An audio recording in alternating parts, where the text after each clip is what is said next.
All right, joining us now is 2020 Democratic presidential candidate and former Pennsylvania Congressman Joe Sestak. Joe is also a retired Navy admiral who headed up the Navy's counterterrorism operation after 9/11. Joe, great to see you. Thanks for coming on tonight. Pleasure to talk to you. Great to be with you. No, John, thanks for having me. Okay, so if this whistleblower did in fact turn out to work with Joe Biden, wouldn't that undercut his credibility to the point where this report is almost worthless? Well, we don't know whether that's true or not true, so obviously that should be part of the inquiry. And that's why we're having an inquiry, to find out if the facts are truly that the president abused his office, and if so, is that an impeachable offense? To me, it's why I haven't called for impeachment. I have said, as if the commander-in-chief has reached out, which he has admitted, to a foreign leader to intervene into our most blessed sanctity, our fair and free elections, well, to me, that's compelling enough to say, let's have, which isn't happening, a nonpartisan type of inquiry into seeing what the facts are. And anything like these assertions coming back and forth from various media sources should just be part of that inquiry.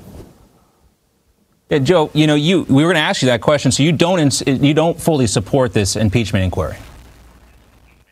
Oh, I do support the impeachment inquiry, but I think people who jump out and say he should be impeached, when you're supposed to, in a sense, have a impartial, in a perfect world, and I know that hardly any impeachment is ever impartial for those who are, but I do believe we do need to have an inquiry.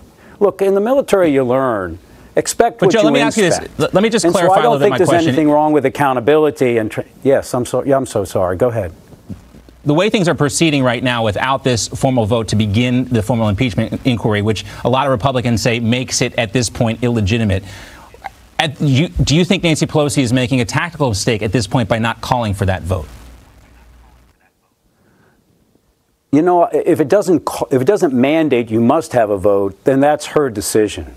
Do I believe on the whole that you should always be open and transparent and have a vote? Sure. But does that make it less valid to have an impeachment inquiry? No, because there's no rule or law that says you must have that. So here's what I just think, John. We've had a commander-in-chief who has admitted that he did reach out. And so my take is, if you have this enough inquiry to say, just, I defended a rule of law for 31 years in the military. I don't see anything wrong then with that, to say the jury, Congress, so to speak, should then go through the process of an impeachment inquiry to see if he did abuse his power, his office, that is, for personal reasons. And, and that's just what you go through this process. The unfortunate part of this, which I think you're bringing up, John, which you're not incorrect, which is it gets to be a partisan fight. And that's not what this should be about. Exactly what it is right now. It should be finding out the facts about it. I mean, both sides are doing it, and we know that.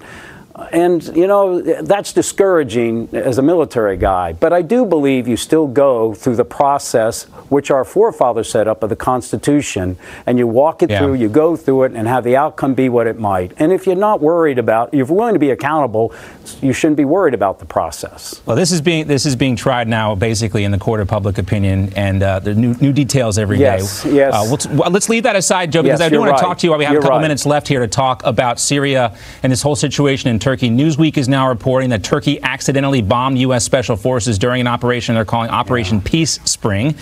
A senior Pentagon official says the shelling was so heavy that U.S. personnel considered firing back in self-defense, but they did not.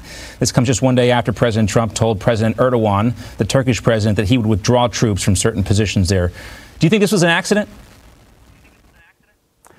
I'm not sure it is, John, because as also was reported by the Defense Department, they knew where our positions are. The Turkish army, I mean, I've operated with their Navy. They're extraordinarily professional. They're not like the Saudis. I mean, the Saudis are not professional. They actually don't even have Saudis who are there enlisted. Only the officers are. They don't even train. But this is a Turkish army that is darn good. And so I have little doubt that somebody probably purposely did that. And John, I have to be quite upfront with you.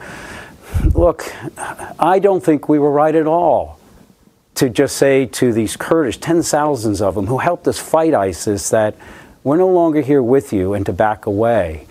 And Turkey, that's no longer a democracy. That's an autocrat who's running that country.